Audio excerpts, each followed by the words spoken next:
যিনি রাতের বেলা ভ্রমণ করিয়েছিলেন মসজিদে হারাম থেকে মসজিদে আকসা পর্যন্ত, যার চারদিকে আমি পর্যাপ্ত পরিমাণ বরকত দান করেছি, যাতে আমার কুদরতের কিছু নিদর্শন দেখিয়ে আমার হাবিবকে আল্লাহ রাব্বুল আলামিন বলেন, আমার হাবিবকে আমার কুদরতের কিছু নিদর্শন দেখিয়ে দেয়। এই জন্য আল্লাহ রাব্বুল আলামিন আল্লাহর হাবিবকে ডাকলেন, রাতারাতি সপ্তম আকাশ পাড়ি দিয়ে ফিরে আসলেন মক্কাতুল মুকাররমা। এখন আসেন, এই মেরাজ, এই ইসরা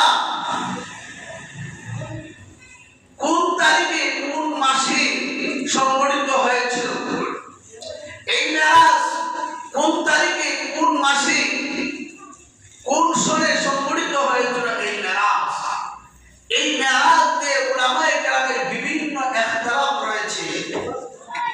কিছু কিছু উলামায়ে কেরাম বলেছেন হিজরতের 6 মাস পূর্বে, কিছু কিছু উলামায়ে কেরাম বলেছেন হিজরতের 8 মাস পূর্বে, কেউ কেউ বলেছেন হিজরতের 11 মাস পূর্বে, কেউ বলেছেন হিজরতের 1 বছর 2 মাস পূর্বে, কেউ বলেছেন 3 বছর পূর্বে, কেউ বলেছেন 5 বছর পূর্বে।